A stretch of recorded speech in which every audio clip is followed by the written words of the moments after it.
നമുക്ക് കിട്ടുന്ന വളരെ പ്രധാനപ്പെട്ട ഒരു വിവരം, ഈ നാവികർ പുഴയിലിറങ്ങി ലോറിയുടെ ക്യാബിനടുത്തേക്ക് എത്തുന്നു എന്ന സൂചനകൾ വരുന്നുണ്ട്. ദീപക, നമുക്കതൊന്ന് സ്ഥിരീകരിക്കണം. തെരച്ചിൽ സംഘം ഈ ലോറിയുടെ, അതായത് കോൺടാക്ട് 1 ആയി ഐഡന്റിഫൈ ചെയ്ത ഭാഗത്തേക്ക് ഈ നാവികർ എത്തുന്നു എന്നുള്ള വിവരങ്ങൾ വരുന്നുണ്ട്. ഇപ്പോൾ 2 തവണ ഈ ഇന്റലിജന്റ് ബറീഡ് ഒബ്ജക്ട് ഡിറ്റക്ഷൻ സിസ്റ്റത്തിലെ സിഗ്നലുകൾ പരിശോധിക്കുന്നുണ്ട്. അപ്പോൾ ക്യാബിനടുത്തേക്ക് നാവികർ എത്തുകയാണോ?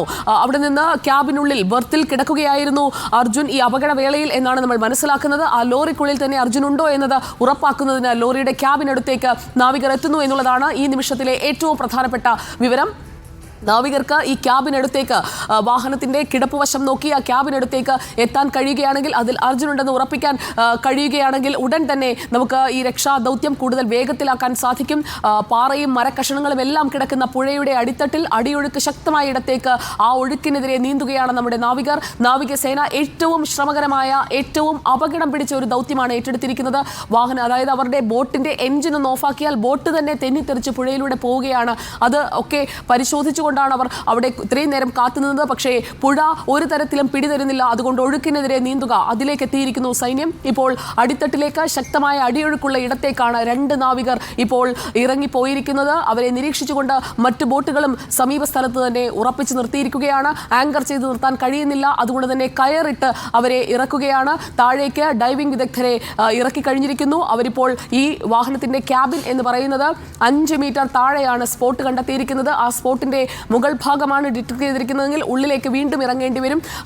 ക്യാബിൻ മുകളിലാണോ അതോ ചരിഞ്ഞാണോ കിടക്കുന്നത് എന്നതടക്കമുള്ള വിവരങ്ങൾ അല്പസമയത്തിനകം തന്നെ നമുക്ക് ലഭിക്കും. നിർണായക വിവരമാണ്. ഗംഗാവാലി നദിക്കടിയിലേക്ക് നാവികർക്ക് എത്താൻ കഴിഞ്ഞിട്ടുണ്ട്. ശക്തമായ അടിയൊഴുക്കിനെ മറികടന്നിരിക്കുന്നു അവർ എന്നുള്ളതാണ് ഈ മണിക്കൂറിലെ ഏറ്റവും പ്രധാനപ്പെട്ട വിവരം. ശക്തമായ അടിയൊഴുക്കുള്ള ഇടത്തേക്ക് നാവികർ 2ഉം കൽപ്പിച്ചിറങ്ങിയിരിക്കുകയാണ്. 2 പേരെ ഇപ്പോൾ ട്രയൽ ഡൈവിങ്ങിനായി നിയോഗിച്ചു കഴിഞ്ഞിരിക്കുന്നു. ലോറിയുടെ ക്യാബിനടുത്തേക്ക് അവർക്ക് എത്താൻ കഴിയുമോ എന്നുള്ളതാണ് നമ്മൾ ആകാംക്ഷയോടെ ഉറ്റുനോക്കി കാത്തിരിക്കുന്നത്. ദീപക് മലയമ്മ.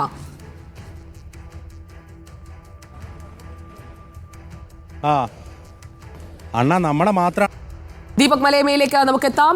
നിർണായകമായ വിവരങ്ങളാണ് ഇനി അറിയേണ്ടത്. 2 തവണ ഡ്രോൺ ഉപയോഗിച്ചുകൊണ്ടുള്ള നിരീക്ഷണം പുഴയുടെ ഓരത്തുകൂടി നടത്തി കഴിഞ്ഞിരിക്കുകയാണ്. ഇനിയിപ്പോൾ മുങ്ങൽ വിദഗ്ധർ നൽകുന്ന നിർണായക വിവരങ്ങളാണ് നമുക്ക് ഈ അന്വേഷണത്തിൽ, രക്ഷാദൗത്യത്തിൽ ഏറ്റവും പ്രധാനപ്പെട്ടതായി മാറാൻ പോകുന്നത്. 2 ഡൈവേഴ്സാണ് ഇപ്പോൾ പുഴയിലെ ഒഴുക്കിനെ അവഗണിച്ചുകൊണ്ട് പുഴയ്ക്കടിയിലേക്ക് എത്തിയിരിക്കുന്നത്.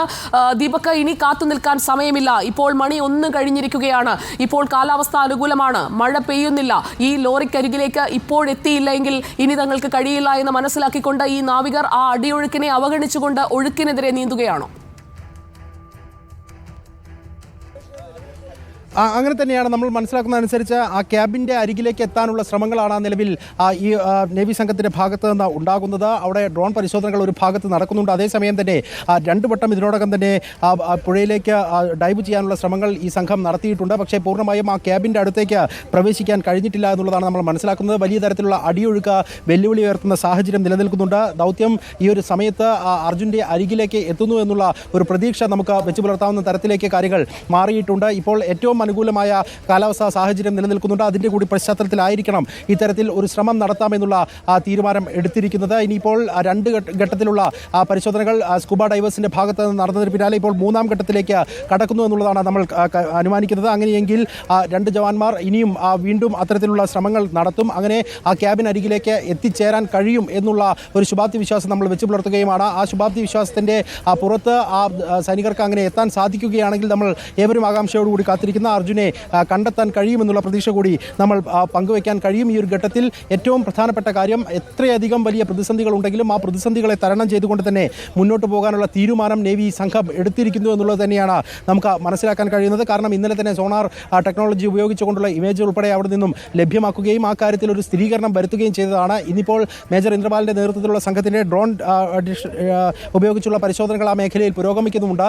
അതുമായി ബന്ധപ്പെട്ടുകൊണ്ടും കൃത്യമായ ചിത്രങ്ങൾ അല്പസമയത്തിനകം തന്നെ കിട്ടും. ആ ഒരു ഘട്ടത്തിലാണ് ഒരു അടുത്ത ശ്രമവും കൂടി, അതായത് 2 ശ്രമങ്ങൾ ഇതിനോടകം തന്നെ നടത്തി കഴിഞ്ഞു. 3ാമത്തെ ഒരു ശ്രമത്തിലേക്ക് ഇപ്പോൾ പോകാനുള്ള തീരുമാനം എടുത്തിരിക്കുന്നത്. ഏറ്റവും പ്രധാനപ്പെട്ട വിവരമാണ് ദീപക് മലയമ്മ നൽകിക്കൊണ്ടിരിക്കുന്നത്. 2 തവണ നേവിയുടെ മുങ്ങൽ വിദഗ്ധർക്ക് 2 തവണ ലോറിയുടെ ക്യാബിനടുത്തേക്ക് എത്താൻ അവർ ശ്രമിച്ചു. ശക്തമായ അടിയൊഴുക്കാണ്. 100 കിലോ ഭാരമുള്ള കല്ലിട്ട് നോക്കിയിട്ടും അവർക്ക് ഈ ഒഴുക്ക് കൃത്യമായി ഇറങ്ങാൻ പറ്റുന്ന ഭാഗത്തിലല്ല എന്നവർ നേരത്തെ മനസ്സിലാക്കിയതാണ്. ദീപക്, 2 ശ്രമങ്ങൾ പിന്നിട്ടു. 3ാമത്തെ ശ്രമം ശക്തമായ അടിയൊഴുക്കുള്ള ഇടത്തേക്ക് വീണ്ടും ഇറങ്ങുകയാണോ നാവികർ?